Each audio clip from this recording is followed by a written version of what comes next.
ಕೆಂಪು ಕಲ್ಲಿನ ಪರ್ವತ ಆಕಾಶವನ್ನೇ ಮುಟ್ಟುವಂತಿರುವ ಈ ಸ್ಥಳದ ಹೆಸರೇ ಬಾದಾಮಿ.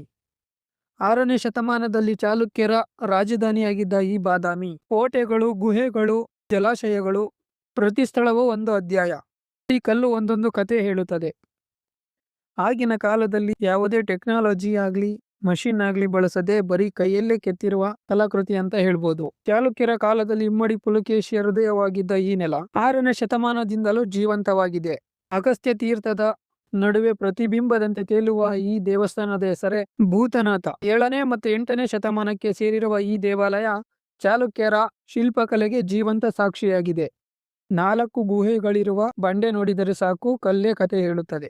ಗುಹೆ 1ರಲ್ಲಿ ಶಿವನ ತಾಂಡವ, ಗುಹೆ 2 ಮತ್ತು 3ರಲ್ಲಿ ವಿಷ್ಣುವಿನ ವೈಭವ, ಗುಹೆ 4ರಲ್ಲಿ ಜೈನ್ ತಪಸ್ಸಿನ ನಿಶಬ್ದ.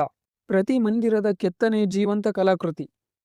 ಕರ್ನಾಟಕ ರಾಜ್ಯದ ಉತ್ತರ ಭಾಗದಲ್ಲಿ, ಬಾಗಲಕೋಟೆ ಜಿಲ್ಲೆಯ ಹೃದಯದಲ್ಲಿ ಇತಿಹಾಸ ಮತ್ತು ಕಲೆ ಒಂದೇ ಮಟ್ಟಿನಲ್ಲಿ ಸೇರಿರುವ ಸ್ಥಳವೇ ಬಾದಾಮಿ. ಇದೇ ತರ ಹೆಚ್ಚಿನ ವಿಡಿಯೋಗಳಿಗಾಗಿ ನಮ್ಮ ಚಾನೆಲ್ ಅನ್ನು ಸಬ್ಸ್ಕ್ರೈಬ್ ಮಾಡ್ಕೊಳ್ಳೋದು ಮಾತ್ರ ಮರಿಬೇಡಿ. ನೆಕ್ಸ್ಟ್ ವಿಡಿಯೋದಲ್ಲಿ ಸಿಗೋಣ.